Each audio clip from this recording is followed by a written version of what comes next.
on कर जा याद सा हिते थैया ओ संगत बाबा चांहि खणी आ VIP दूध पती असल दून मां दूहा कढे छॾे ऐं उन सां गॾोगॾु बिस्कुट लाज़मी इन छो त मां सघरी चांहि पीअंदो आहियां छड़ीअ जी मूं में आदत ई कान्हे का पाण बि सघरा हूं त चांहि बि सघरी हुजे न ॿ बिस्कुट हिकिड़ी चांहि तकड़ कर बुख लॻी आहे कुझु हाव झल कयूं आयो आयो आयो अचे बिस्किट ऐं चांहि उहा बि खणी थो अचां सफ़र त कर थोरो अड़े हिकिड़ी शइ रखियो वरी ॿी खणण वञो यार असांजे बुख हल वञ खणी वञ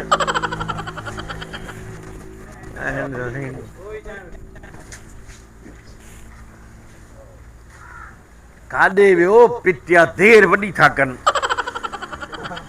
अखण लॻी आहे बुख हिननि खे मस्ती लॻी आहे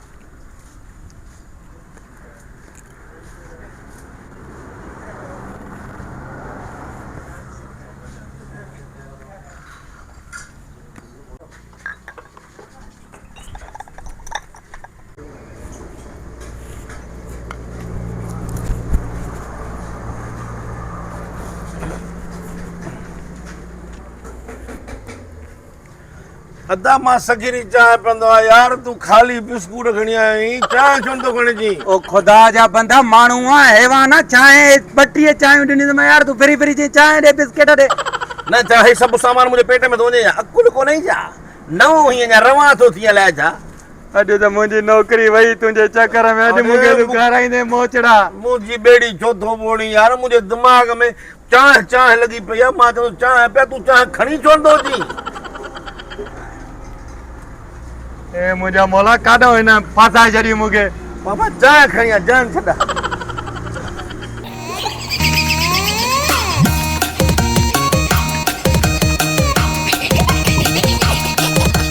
अचे मौली चांहि ऐं बिस्कुट हे हाणे ॾेई वियो मां चरियूं ही दिमाग़ ख़राब जई आहे ॾेखार किथे आहे को अरे मौली हाणे ॿ बिस्किट खणी आयो में अरे यार तोखां वेसर जो मरीज़ हीअं अलाए छा चांहि खणी आयूं वञ बिस्कुट खणी आ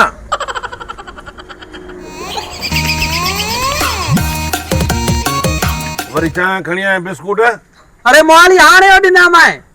यार तो मां फासी आसीं यार केॾनि माण्हुनि खे दर कनि मां सेठ खे तव्हां ॾियां छा न कर यार हे काॾो मां तो जिन मां फासी आहियां मौली तूं छो तो ज़ुल्म करे मुंहिंजी नौकरी ख़तरे में जने यार बाबा तूं होटल फिटाईंदे तो जहिड़ा माण्हू होटल फिटाईंदा आहिनि तोखे चवां थो त बाबा मां सघरी चांहि पीअंदो आहियां तूं छड़ी खयो भॻो बीठो आहीं बिस्कुट किथे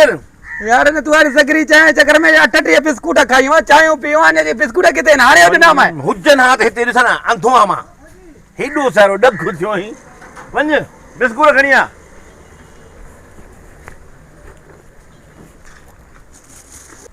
ओ सेठ वाला केड़े किस्म यार भला लगी वे मोहाली में फासी है 3 चांहियूं पीती तो बिस्किट खाता थी अन्या चे तो कुछ ॾिनो ई कोन तो असां चांहि न पीती बा वञूं था यार छा मसलो वा मसलो आहे कहिड़ो माण्हू रखियो अथई कलाक थी वियो आहे वेही थकिजी पिया चांहि बि नथा ॾियनि बिस्कुट बि नथा ॾियनि चांहि कोन पीती आ ता कान मिली न बिस्किट भी न खाता बिस्किट बि कोन ॾिनई उठी तो रहता उठी हा उठां थो छो वाह ओए हरकत न कर चरियो ही ना भाई हाय ओ बा चरियो ही ना हे हाय ओए मां घर जे ला कोपन जो टसन वतो वाटर जे